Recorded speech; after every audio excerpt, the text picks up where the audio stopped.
Lord Shiva, the great god of gods, is known for his simplicity, which is why he is also called Bholenath. Ancient scriptures affirm that to please him, one does not need elaborate rituals or grand ceremonies.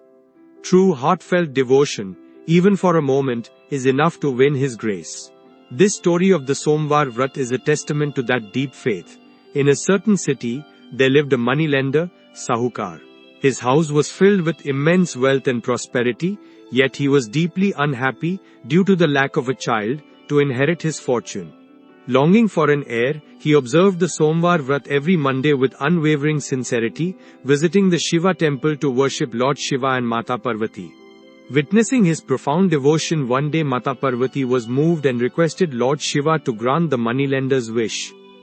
Lord Shiva replied, "O Parvati, every being in this world receives the fruit of their own actions. What is written in one's destiny, they must experience." However, Mata Parvati, witnessing the purity of the devotee's heart, insisted that his wish be fulfilled. Succumbing to her loving persistence, Lord Shiva granted the moneylender the boon of a son, but with a warning.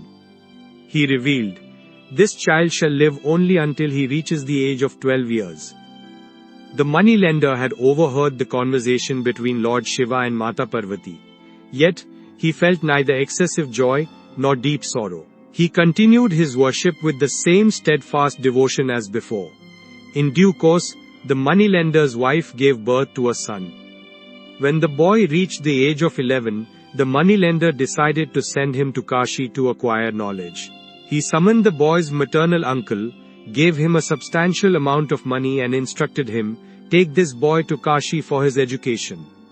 On the way, ensure you perform yagnas, sacrificial rites at various places, and offer food and charity to the Brahmins."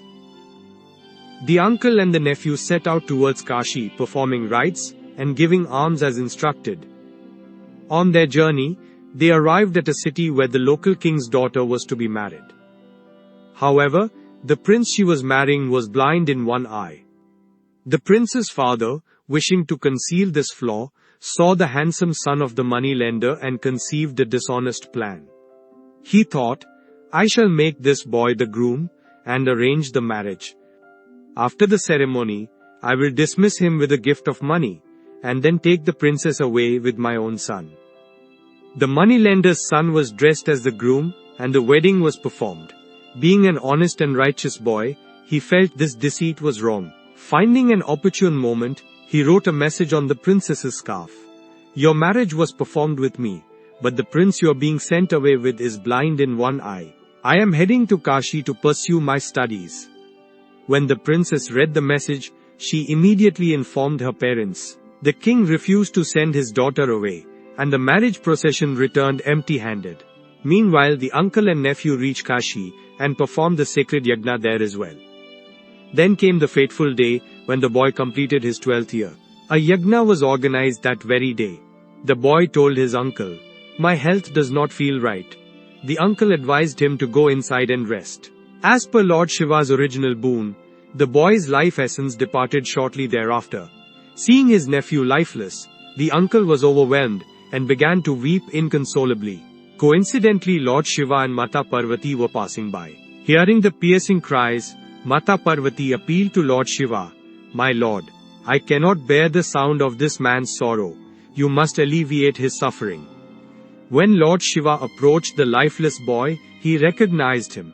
He said, "Parvati, this is the son of that very moneylender to whom I had granted a life of 12 years. His time is now complete." But Mata Parvati, filled with maternal compassion, Matri Bhav, insisted again, "O Mahadev, please grant this child a longer life, otherwise his parents too will surely die of grief." Yielding to Mata Parvati's deep empathy and repeated plea, Lord Shiva granted the boy the boon of being restored to life. By the grace of Shiva, the boy awoke. After completing his education, the boy and his uncle started their return journey to their city.